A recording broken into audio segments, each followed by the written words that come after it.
ब्राह्मण सोडून कोणाचाही शिक्षणाचा अधिकार नाही, स्त्रीस तर अजिबात नाही. अहो, लोक तुमच्यावर विश्वास ठेवून पूजा घालतात, उपाशी राहून पूजा घालतात का? तर घराची भरभराट होईल. भरभराट होती ना, पण ती तुमच्या घराची.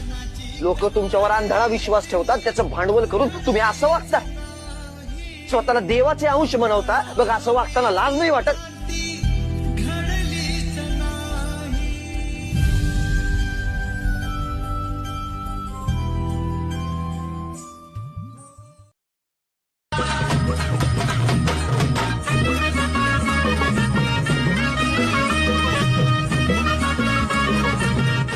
तिला शेंगदगडाने मारणं हाच आहे ना तुमचा धर्म? विचार संपले की शस्त्र उचलायची. अहो, या हाताने विचारांची लेखणी उचलली आहे, पण अजूनही हा हात लहुजीच्या आखाड्यातला दांडपट्टा विसरलेला नाहीये, हे ध्यानात ठेवा.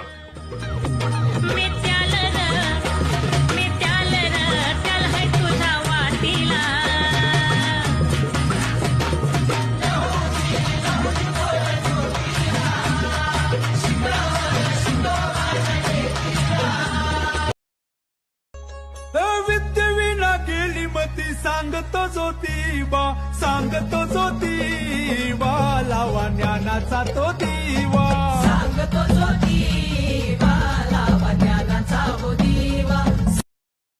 किसी भी देश में किसी भी धर्म की कोई किताब भगवान ने कभी नहीं लिखी. हर किताब मनुष्य ने लिखी है. और धर्म पंडितों ने बार बार कहकर ये बात हमारे दिमाग में भर दी है कि ये भगवान की आज्ञा है, ताकि हम कोई सवाल नहीं उठा सके. शूद्रों और औरतों को भगवान के नाम पर दबाया गया है और कुछ नहीं है. मैं आप ही से पूछता हूँ कि ये कानून किसने बनाया है कि सिर्फ ब्राह्मणों को पढ़ने का अधिकार है और शूद्रों को नहीं है? मेरी पत्नी सावित्री मेरी पहली शिष्या है. अब वो तुम्हें पढ़ाने में मेरी मदद करेंगे. हम इस तरह ज्ञान फैलाएंगे, क्योंकि ज्ञान ही वो दौलत है जिसे आपस में बांटना बहुत जरूरी है.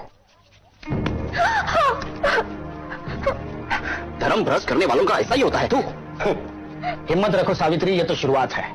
उनका समाज हम पर कीचड़ी उछाल सकता है और कर ही क्या सकता है. रुका सड़ा हुआ समाज, अपने हाथों पैदा किए दलदल में धंसा हुआ समाज है वो. जब हम कुंभी किसान शिक्षा पालेंगे तो कुल समाज को उलट कर रख देंगे हम. सारी कालीमा धो देंगे हम.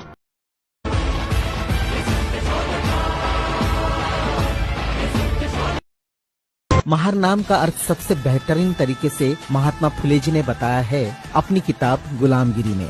भारत में रहने वाले जो बौद्ध थे उन पर पुष्यमित्र श्रृंग परशुराम ने जब आक्रमण किया तब बाकी के सब पुष्यमित्र श्रृंग, लेकिन बौद्ध लोगों में से कुछ लोग परशुराम के साथ 21 बार लड़े थे. 21 बार लड़ने वाले वही शूरवीर लोगों को पुष्यमित्र श्रृंग ने नाम दिया महार. महा मतलब बड़ा और अरि मतलब दुश्मन.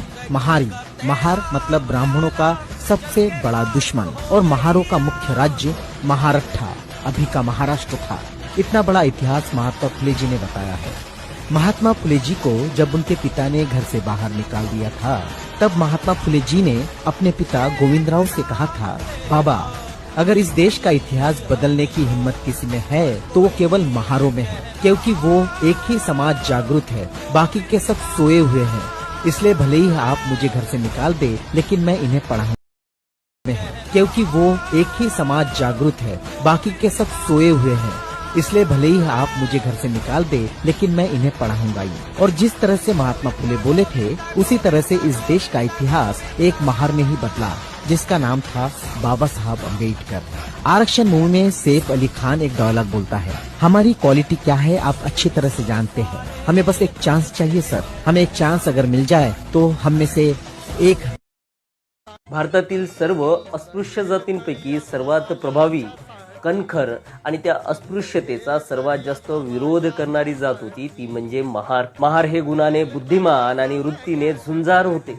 त्या कारणाने येथील प्रस्थापित उच्चवर्णीय उच्च समजल्या जाणारी जातीतील लोक महार लोकांना त्यांचा खरा शत्रू मानायचे. आणि खऱ्या अर्थाने त्याच कारणाने महार या शब्दाची उत्पत्ती झाली.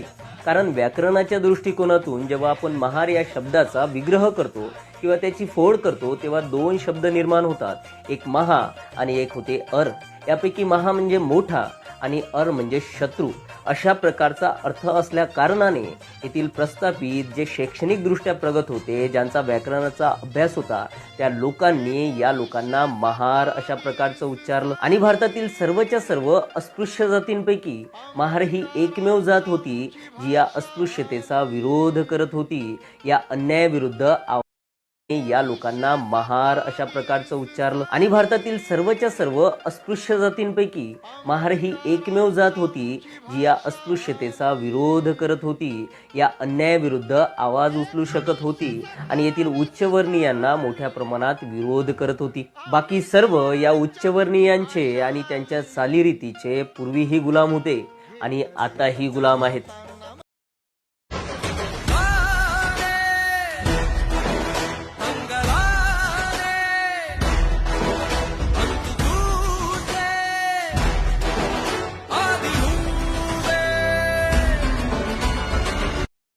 मित्रांनो, आपल्याकडे माती उकरणारा जेसीबी आहे, मुरुम उकरणारा जेसीबी आहे, पण या महाराष्ट्राच्या मातीमध्ये असा एक जेसीबी जन्माला आला ज्या जेसीबीने इथल्या अंधश्रद्धा उपटून काढल्या, जुनी जळमट उपटून काढली आणि या मातीमध्ये नव्या विचारांची पेरणी केली. तो जेसीबी दुसरा तिसरा कुठला नाही तर त्या जेसीबीतला J for Jyotirao Phule, C for Chhatrapati Shahu Maharaj आणि बी फॉर बाबासाहेब आंबेडकर.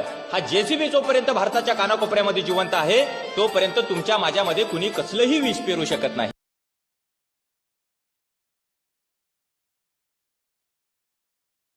कारण तसं म्हटलं तर तुमच्या घरात प्रत्यक्ष तुम्हाला सत्यशोधकी वारसा आहे.